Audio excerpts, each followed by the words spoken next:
خان صاحب ہم مایوسی محسوس کرتے ہیں کشمیری لوگ کہ جب انٹرنیشنل فورم پہ کشمیر کا نام آتا ہے تو ساتھ کراس بارڈر ٹیررزم، گھس بیٹھی ہے، ایکسٹریمزم، ریلیجس انٹالرنزم کا لفظ آتا ہے، لیکن ہندوستان میں جب اقلیتوں کے ساتھ ظلم کیا جاتا ہے، مسلمانوں کو اسٹیٹ سپانسرڈ ٹیررزم کا نشانہ بنایا جاتا ہے تو دنیا خاموش رہتی ہے، جس کی مثال ہے سر کہ ہندوستانی آرمی کے ایک کرنل نے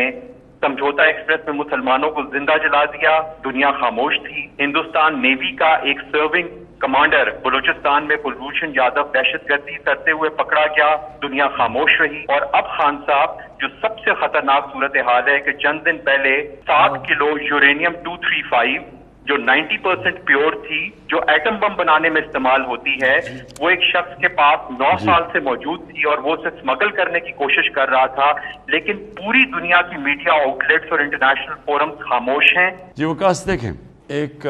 ریالٹی ہے، یعنی دنیا میں جو مغربی میڈیا، جو مغربی ممالک ہیں، وہ جب یہ ہیومن رائٹس اور یہ ایشوز اٹھاتے ہیں تو وہ اس لیے نہیں اٹھاتے کہ ان کو کوئی بہت زیادہ فکر ہے ہیومن رائٹس کی، بدقسمتی سے استعمال زیادہ تر کرتے ہیں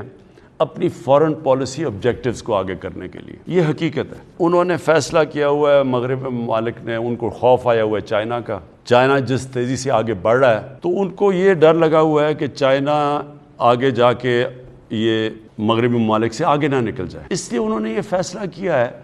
کہ ہندوستان کو تیار کریں چائنا کے خلاف ایک مضبوط طاقت بنانے میں۔ تو جب ان کے فورن پالیسی آبجیکٹیوز میں ہندوستان آ جاتا ہے جو کھڑا ہوگا چائنا کے خلاف، جو بالکل یہ احمقانہ سوچ ہے، وہ چائنا کے خلاف نہیں کھڑا ہو سکتا،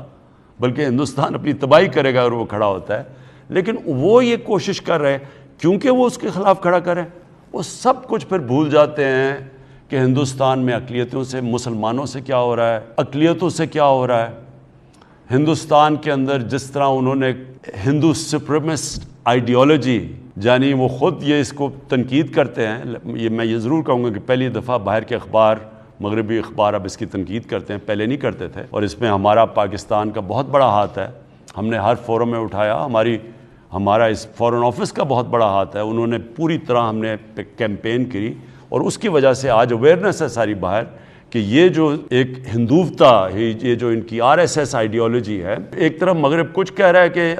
دنیا کو لیکچر دیتا ہے انکلوسیونیس اور ہیومن رائٹس کی، اور دوسری طرف بالکل اس کے خلاف، لیکن اس کے باوجود جو ان کو کشمیریوں کے ساتھ کھڑا ہونا چاہیے اس وقت، اور جو ہم نے پوری کوشش کی ہے دنیا میں شعور پیدا کرنے کی، بدقسمتی سے وہ اس طرح کشمیریوں کے ساتھ نہیں کھڑے جو ظلم ہو رہے ہیں کشمیریوں کے ساتھ۔ لیکن میں آخر میں یہ کہنا چاہتا ہوں کشمیر کے لوگوں کو کہ یہ میں بار بار کئی دفعہ سنتا ہوں کہ جی پاکستانی بات چیت شروع کر دی ہے ہندوستان سے، یا پتہ نہیں کیا کر دیا ہے۔ میں آپ کو ایک واضح چیز کہنا چاہتا ہوں، جب تک ہندوستان واپس نہیں جاتا جو 5 اگست کو انہوں نے قدم اٹھائے ہیں، اور جو کشمیر کے اوپر جو انہوں نے اسٹیٹ ہوڈ لی ہے، جب تک واپس 5 اگست کے اوپر واپس نہیں جاتا، پاکستان کی حکومت کوئی ہندوستان سے بات چیت نہیں کرے گی۔